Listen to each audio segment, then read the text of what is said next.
It's funny how life can change in the blink of an eye. I'm Megan, and as I sit here reflecting on everything that's happened, I'm reminded of how quickly things can unravel. I'm in my early 30s now, living a simple life in a small town near Portland, Oregon. It's a peaceful place where everyone knows each other and the pace of life is slow. I used to think this was all I needed until I met Ryan. It all started at a cozy cafe just a few blocks from my apartment. I was there, sipping my coffee and trying to finish a book when he walked in. Ryan was charming in that effortless way people can be. Early 30s, with a warm smile and an easy confidence that drew people in. He seemed perfect, or at least perfect for me at that moment. We struck up a conversation about the book I was reading, and before long, we were meeting for coffee regularly. It wasn't long before our meetings turned into something more serious. We had so much in common, and it felt like we were two pieces of a puzzle finally coming together. Our relationship grew quickly. We bonded over shared interests, and our discussions soon turned to marriage. Ryan worked in an office job, and though my own occupation wasn't specifically mentioned, I valued my independence and self-respect deeply. I had always been proud of standing on my own 2 feet, and Ryan seemed to appreciate that about me. But as they say, the honeymoon phase doesn't last forever. It was when I met Ryan's parents that things began to shift. His mother, Karen, was in her late 60s and came across as the type who was used to getting her way. From the moment we were introduced, it was clear she had strong opinions about everything. She was overbearing and manipulative, a real piece of work. I tried my best to make a good impression, but it didn't take long for me to realize that Karen wasn't fond of me. Karen had a controlling nature and an unyielding grip on Ryan. She was obsessed with maintaining control over him and, of course, protecting the family wealth. During one of our meetings, she insisted that we sign a prenuptial agreement before we could even think about marriage. Ryan and I discussed it, and although I was hesitant, I agreed. The prenuptial agreement had a clause that stipulated if either of us cheated, the offending partner would have to pay $70,000. I was willing to accept this to make Ryan and Karen happy, even though the idea of it left a bad taste in my mouth. Little did I know, this agreement was just the beginning of the problems to come. As Ryan and I settled into our life together, Karen's interference only grew worse. She focused relentlessly on our struggles to conceive a child. Her constant criticism wore me down and began to erode my self-esteem. It felt like no matter what I did, I couldn't escape her harsh judgment. Ryan, unfortunately, didn't stand up for me. He seemed to let Karen's opinions dictate our lives, leaving me feeling increasingly isolated. I had never felt so alone in a relationship before. My self-respect was slipping away, and I started to question my place in Ryan's life. The tipping point came when I began to notice changes in Ryan's behavior. He started taking late-night work calls and paying more attention to his appearance, which struck me as odd. My suspicions grew, and I couldn't ignore the growing unease in my gut. That's when I decided to hire a private investigator. It was a desperate measure, but I needed to know the truth. The investigator's report was devastating. Ryan was having an affair. I felt shattered. But instead of confronting him right away, I decided to keep the information to myself and plan my next move carefully.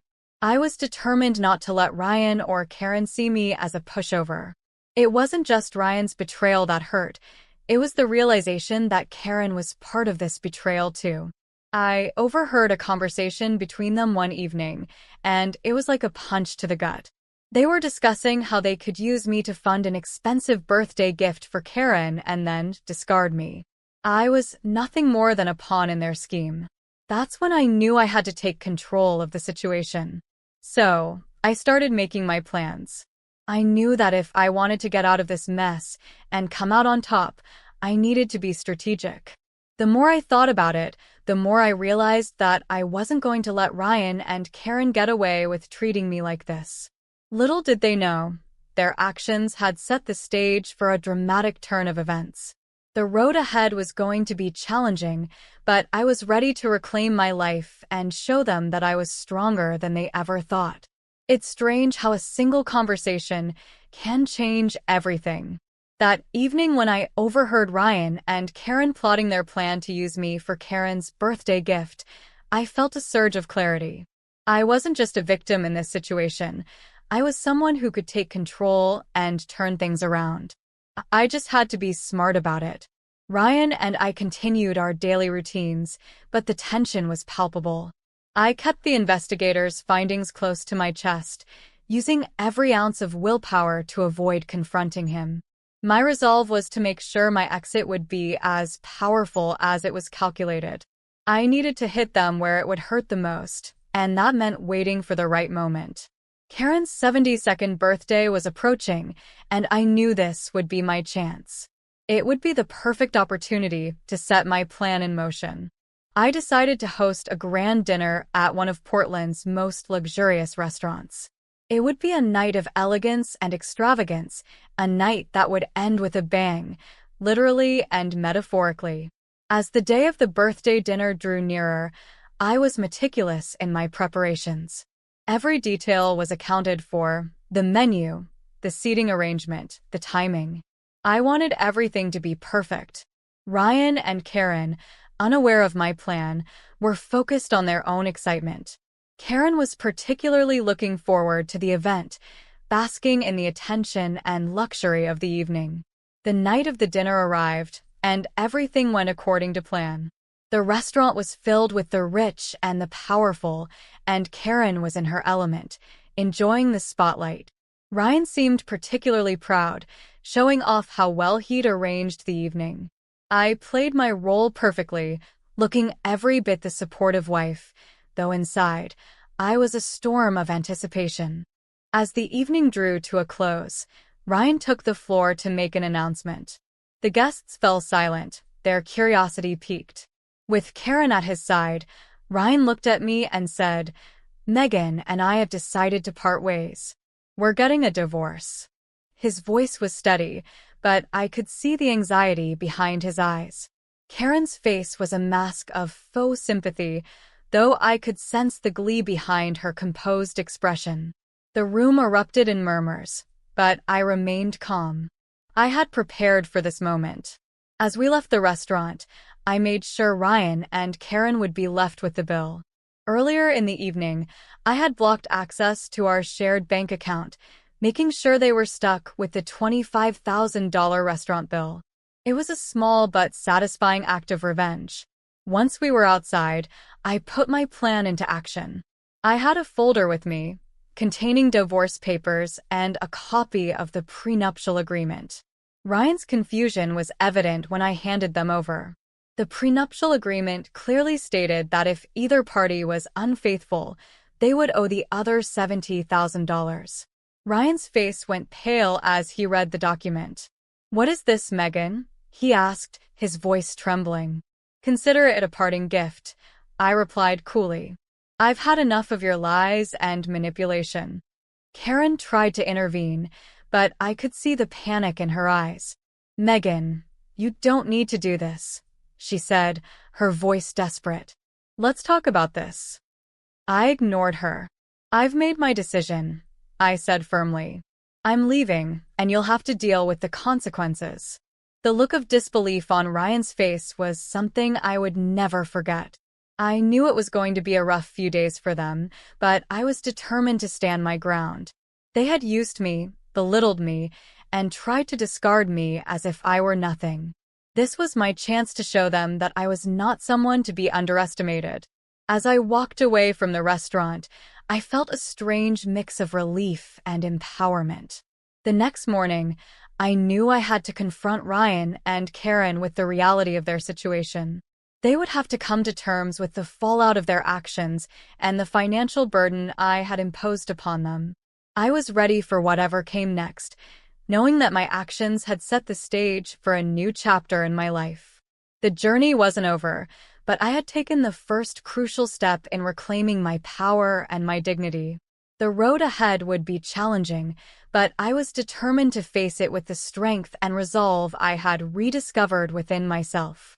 The morning after Karen's birthday dinner was one of the most surreal moments of my life. I had managed to turn the tables, but the reality of what lay ahead started to sink in. Ryan and Karen were left reeling from the shock of the divorce papers and the $70,000 I was entitled to. I knew they'd be desperate, but I was resolute. This was my moment to reclaim my life and dignity. I decided to confront them at their home, where the tension would be palpable. As I drove over to their house, my mind raced with thoughts of what I might face. Ryan might try to convince me to drop the case, and Karen would undoubtedly attempt to manipulate me further. But I was prepared for their pleas. I had made up my mind and was not going to be swayed. When I arrived, I could see Ryan pacing anxiously in the front yard. Karen stood beside him, her face a mask of feigned calm. They looked up as I approached, and I could see the mix of anger and desperation in their eyes. "Megan, we need to talk," Ryan said, his voice strained. "This isn't necessary. We can work something out." I took a deep breath and met his gaze firmly. "I don't think there's anything left to discuss, Ryan. I've made my decision. The prenuptial agreement is clear, and I'm entitled to the $70,000 due to your infidelity." Karen, trying to maintain her composure, stepped forward. "Megan, please, this is not the time for harsh decisions. We can come to an arrangement, can't we? Let's sit down and discuss this reasonably." I shook my head. "There's nothing to negotiate. I've already consulted my lawyer, and everything is in order. I'm not changing my mind." Ryan's face grew darker. "You're ruining everything for us, Megan. You know this will cause a lot of trouble. You're going to regret this." I remained calm. "If you think I'm going to regret standing up for myself after all the lies and manipulation, you're mistaken. I'm done being a pawn in your games." The confrontation didn't last long. They were clearly frustrated and out of options, but their attempts to sway me only made me more resolute. I handed them a copy of the divorce papers and the prenuptial agreement once more, just to make sure there was no misunderstanding. I could see the reality hitting them as they read through the documents. Ryan's face was a mix of shock and anger, while Karen's eyes darted nervously. They knew they were facing a significant financial burden, and it was clear they were worried about their future. Before leaving, I made it clear that I was moving forward with my life and that they should do the same. "This is my final decision," I said. "I'm leaving this chapter behind and starting anew. I hope you both find a way to move on, but I won't be part of your lives any longer." I walked away feeling a weight lift off my shoulders. The sense of closure was bittersweet, but it was the beginning of a new journey. I knew that I had made the right choice and that my actions were justified. The road ahead was uncertain, but I was prepared to face whatever came next with the strength I had found within myself. The financial settlement wasn't just about the money, it was about taking back my power. I had endured too much and sacrificed too much to let myself be sidelined by Ryan and Karen's schemes. Their attempts to use me for their benefit had only fueled my determination to succeed on my own terms. As I settled into my new life, I focused on the positive changes I could make for myself. The journey wasn't easy, but I was ready to embrace the future with a renewed sense of purpose. The confrontation was over, but the lessons learned would stay with me forever. It's strange how quickly life can change after such a dramatic shift. When I finally left Ryan and Karen behind, I felt a mixture of relief and apprehension. The days following our confrontation were a whirlwind of activity as I finalized the divorce and prepared to start fresh. The $70,000 settlement gave me the financial freedom I needed to carve out a new life, but it was the emotional liberation that mattered most. My first priority was to find a new home. I wanted a place where I could rebuild my life and truly feel at peace. After weeks of house hunting, I stumbled upon a charming little house on the outskirts of Portland. It wasn't extravagant, but it was cozy, surrounded by a beautiful garden and a sense of tranquility that I had longed for. When I moved in, it felt like stepping into a new chapter of my life. The small house quickly became my sanctuary. I spent hours planting flowers, setting up my favorite furniture, and making it truly mine. Gardening became a new passion, something that allowed me to focus on the present and forget the chaos of my past. I had heard rumors about Ryan's new relationship and the trouble he was facing, but I made a conscious effort to stay away from the gossip. My priority was to focus on my own well-being and to embrace the simple pleasures that came with my newfound independence. Occasionally, I'd hear snippets of information from old acquaintances, but I chose to ignore them. My peace of mind was worth more than any of the drama I had left behind. Life in my new home was fulfilling. I enjoyed quiet mornings with coffee on the porch, afternoons tending to my garden, and evenings reading or working on small projects. The stability I found in my routines was comforting. I had finally managed to separate myself from the toxic influences of Ryan and Karen and was able to focus on what made me truly happy. One day, while I was working in the garden, I thought back on everything that had led me here. The betrayal, the manipulation, and the emotional turmoil had been overwhelming, but they had also made me stronger. I realized that I had emerged from the experience with a deeper understanding of myself and a renewed sense of self-respect. As I reflected on the past, I was grateful for the strength I had found to stand up for myself and make the difficult decisions necessary for my well-being. The journey had been far from easy, but it had taught me invaluable lessons about self-worth and resilience. The final chapter of my story with Ryan and Karen was over, but it had set the stage for a new beginning. I had taken control of my life and had chosen to prioritize my own happiness. The scars from the past were a reminder of my strength and the importance of never settling for less than I deserved. In the end, my life was about moving forward, cherishing the present, and embracing the future with open arms. I had found contentment in the life I was building for myself, and that was more valuable than any amount of money or material possessions. The story of my journey, from betrayal to empowerment, was a testament to the power of self-respect and the importance of reclaiming one's life after hardship. I had faced the darkness and emerged into the light, ready to enjoy the simple, fulfilling life I had always wanted. The final thought I want to leave behind is that no matter how difficult the road may be, there is always hope and strength within us to overcome the challenges. My story is one of resilience and renewal, and it is a reminder that we all have the power to shape our own destinies.